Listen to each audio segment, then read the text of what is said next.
Jajaran Polsek Melayu mengamankan 2 orang terduga pelaku pencurian Senin 12 Februari. Kedua pelaku berinisial KSR 15 tahun dan PGA 15 tahun yang belakangan diketahui masih berstatus pelajar SMP.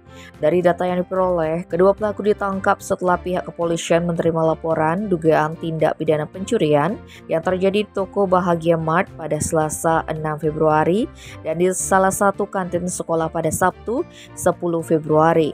Kapolsek Melayu Kompol Ikomang Mulyadi saat dikonfirmasi Selasa 13 Februari membenarkan penangkapan kedua pelaku. Dari keterangan pelaku, aksi pencurian di toko Bahagia Mart dilakukan pada Selasa 6 Februari sekitar pukul 21 WITA. Mereka mengambil beberapa bungkus rokok, sampo, parfum, tisu, dan makanan ringan. Sedangkan aksi pencurian di kantin SMA Negeri 1 Melayu, keduanya mengaku beraksi lebih dari 1 kali dengan menyasar kantin sekolah. Dari kejadian itu, polisi berhasil mengamankan barang bukti berupa uang tunai Rp115.000, sejumlah bungkus rokok serta barang bukti lainnya. Kapolsek menambahkan, karena pelaku masih di bawah umur sesuai dengan Undang-Undang Perlindungan Anak, maka pihak kepolisian dalam penanganan kasusnya akan mengupayakan diversi terlebih dahulu.